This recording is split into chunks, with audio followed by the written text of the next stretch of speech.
Hi, welcome to this week's Sim Racing News Roundup, and we kick off with Automobilista 2 version 1.2.4.4, which is mainly another hotfix to resolve some of the issues following the last big update and the Monza and BMW 2002 update.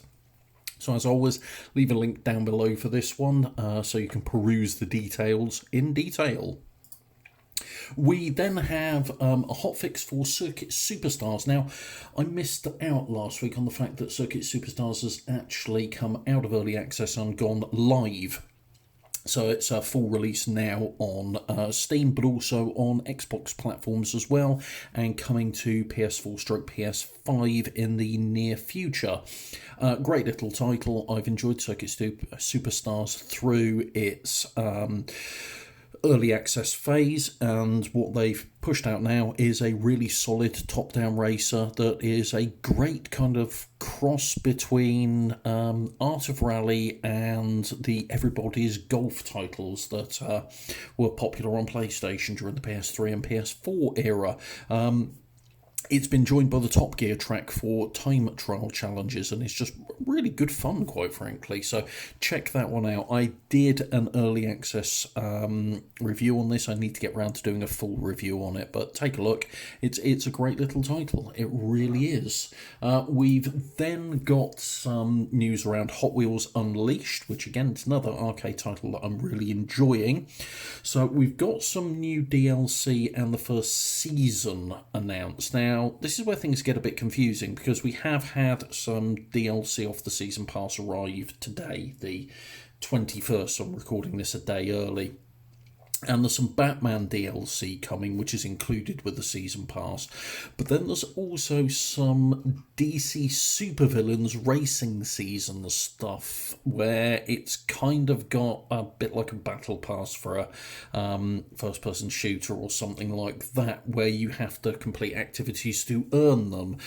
It seems, but it's not clear, that you may be able to pay to fast track this, and it's not included in the season pass, which, if that's the case, really is a bit much. That's nickel and diming what is a good title, which has already got a lot of DLC and quite an expensive season pass as it is. So the DC Supervillains racing season doesn't start until November the 11th and ends on January the 18th. So it's going to be interesting to see how much work needs to be put in to gain the 6 cars that come with it, whether it is, a real grind fest to get them or not. But it's not a good look for what has been a great title and a really solid release in Hot Wheels Unleashed. So this may sour things for quite a few people, and if it does, I'd fully understand why.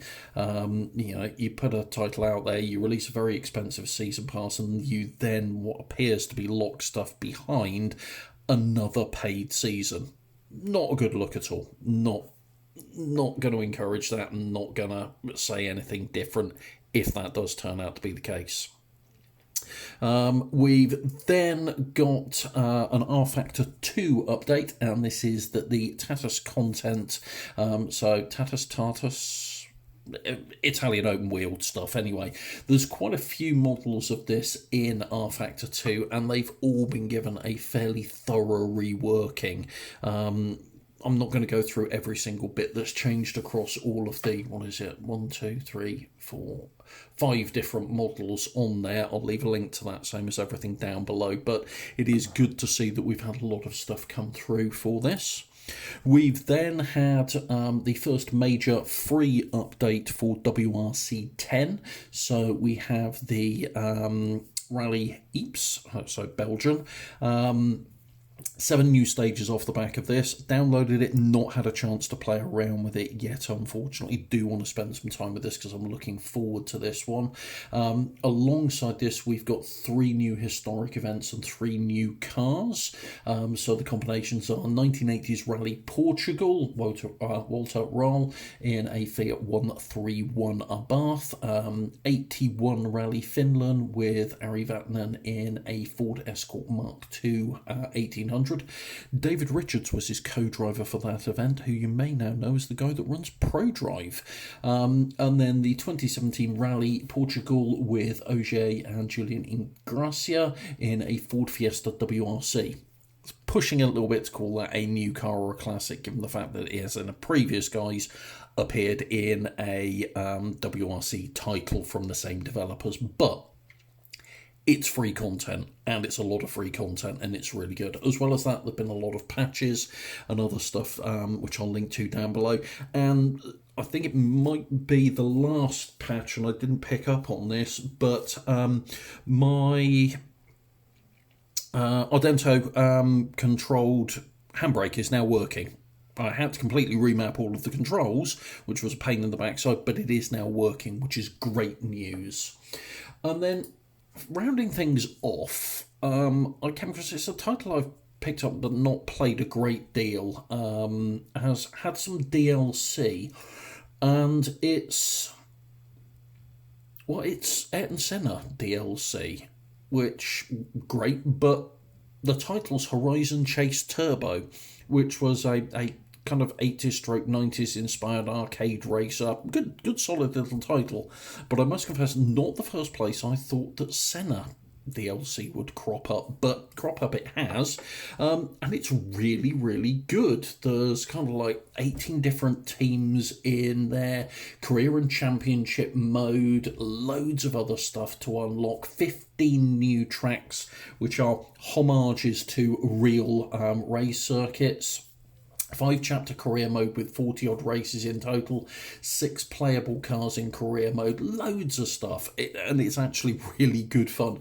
It also adds a first-person view to it. That first-person view is unique to the Senna content. You can't access it in the other modes, which is a bit of a shame, but it's a really nice little update to what is a good solid arcade title. Okay, so that's pretty much this week's roundup. In terms of what you have been watching here, well, this is the preview build for the upcoming V1.0 release of Pacific Coast Highways.